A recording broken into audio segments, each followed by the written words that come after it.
ప్రతి ఉదయం దేవుని వాగ్దానం అనే కార్యక్రమానికి ప్రేమతో మిమ్మల్ని ఆహ్వానిస్తుంటున్నాను. ఈ ఉదయకాల సమయంలో దేవుడు మన కొరకు ఏర్పాటు చేసినటువంటి వాక్యభాగము 89వ కీర్తన 28వ వచనాన్ని ధ్యానించుకుందాం. 89వ కీర్తన 28వ వచనాన్ని ధ్యానించుకుందాం. నా కృప నిత్యము అతనికి తోడుగా నుండజేసేదను, నా నిబంధన అతనితో స్థిరముగా నుండును. క్రీస్తునందు ప్రియమైన దేవుని బిడ్డలారా, ఈ ఉదయకాల సమయంలో దేవుడు మనకిస్తున్నటువంటి వాగ్దానం,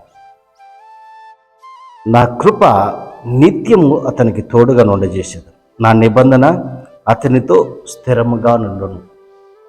ఈ యొక్క వాగ్దానాన్ని దేవుడు ఈ ఉదయకాల సమయంలో మనకిస్తూ ఉంటున్నాడు. మరి ఈ యొక్క వచనము అంతరార్థాన్ని, ఆత్మీయ సత్యాలను మనం గ్రహించినట్లయితే, మరి నాతాను ఈ యొక్క కీర్తనను రచిస్తూ ఇశ్రాయేలు యొక్క ప్రజలను ఉద్దేశించి ఈ యొక్క మాటలను మాట్లాడుతూ ఉంటున్నాడు. దేవుని యొక్క గొప్పతనాన్ని ప్రవక్త అయినటువంటి నాతాను వర్ణిస్తూ ఉంటున్నాడు. మరి 8వ వచనంలో మనం గమనించినట్లయితే, యెహోవా సైన్యములకు అధిపతియగు దేవా, యెహోవా నీ వంటి బలాఢ్యుడెవడు, నీ విశ్వాస్యత చేత నీవు ఆనందింపబడి ఉన్నావు. 9వ వచనం, సముద్రపు పొంగు వణుకు అణుచువాడు నీవే, దాని తరంగములు లేచినప్పుడు నీవు వాటిని అణిచివేయుచున్నావు.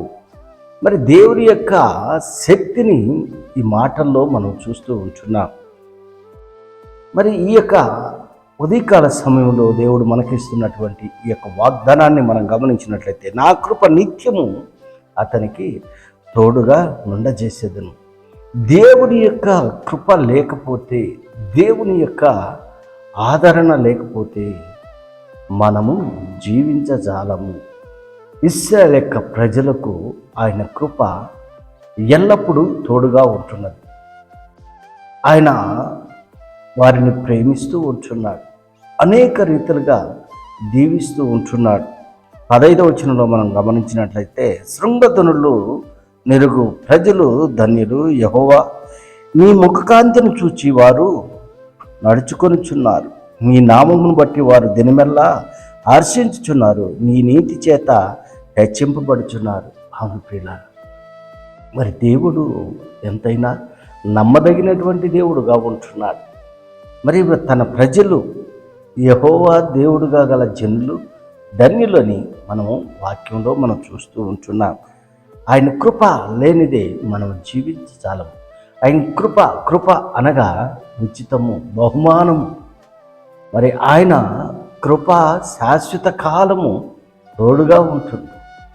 మరి ఆయన కృప లెక్కించలేనిది. ఇశ్రాయేలు ప్రజలకి ఆయన కృప తోడుగా ఉంటున్నది. అంత మాత్రమే కాదు, కానీ ఆయన నిబంధన, ఆయన చేసినటువంటి నిబంధన, పితరులతో చేసినటువంటి నిబంధన, ఆ యొక్క ప్రమాణము మరి స్థిరముగా తన ప్రజల పట్ల దేవుడు ఉంచాడు. అంత మాత్రమే కాదు, కానీ మరి ఇంకా మనం గమనించినట్లయితే 11వ వచనం 12వ వచనంలో, ఆకాశము నీదే, భూమి నీదే, లోకమును దాని పరిపూర్ణతను నీవే స్థాపించితివి, ఉత్తర దక్షిణములను నీవే నిర్మించితివి, తాబోరు హెర్మోనులు నీ నామమును బట్టి ఉత్సాహధ్వని చేయుచుంది. మరి ఆకాశము ఆయనదే, ఆకాశము నా సింహాసనము, భూమి నా పాదపీఠమని దేవుని యొక్క వాక్యంలో మనం చూస్తూ ఉంటున్నాం. ఆయన సృష్టించినటువంటి సర్వము ఆయన ఆధీనంలో ఉంటుంది. క్రీస్తునందు ప్రియమైన దేవుని బిడ్డలారా, ఈ ఉదయకాల సమయంలో మరి దేవుడు ఆయన కృప నిత్యము మనకు తోడుగా ఉండాలని, ఆయన నిబంధన ఏ రీతిగా అయితే తన ప్రజల పట్ల స్థిరపరిచి ఉంటున్నాడు, ఆ రీతిగా మన పట్ల కూడా ఆయన స్థిరపరిచి ఉంటున్నాడు. అబ్రహాము సంతానమైనటువంటి ఇశ్రాయేలు యొక్క ప్రజలు ఏ రీతిగా అయితే మరి వారి పట్ల ఆయన నిబంధన స్థిరపరిచాడు, అదే రీతిగా ఆయన నిబంధన మన పట్ల కూడా ఆయన స్థిరపరుస్తూ ఉంటున్నాడు. ఆయన కృప మన పట్ల మరి హెచ్చుగా ఉంటున్నది. ఆయన కృప లేనిదే మనం జీవించగలం. నీ కృప ఎంతో మధురం, ఎంతో మధురము అని మనము చూస్తూ ఉంటున్నాం. ఆయన కృప శాశ్వతమైనటువంటి కృప. ఆయన శాశ్వతమైనటువంటి ప్రేమతో మనల్ని ప్రేమిస్తూ ఉంటున్నాడు. ఆయన కృప చూపుతూ ఉంటున్నాడు. ఎందుకనగా ఆయన కృప కలిగినటువంటి దేవుడుగా ఉంటున్నాడు. దేవుని యొక్క కృపను మనము పొందుకొని దేవునికి సాక్షులుగా ఈ లోకంలో నేను జీవించాలని ఈ కొద్ది మాటల ద్వారా నేను హెచ్చరిక చేస్తాను. దేవుడు ఈ యొక్క మాటలను మరెక్కువగా మీకును మీ కుటుంబాలకును ఆశీర్వాదకరంగా దేవుడు మార్చునుగాక. ఆమేన్.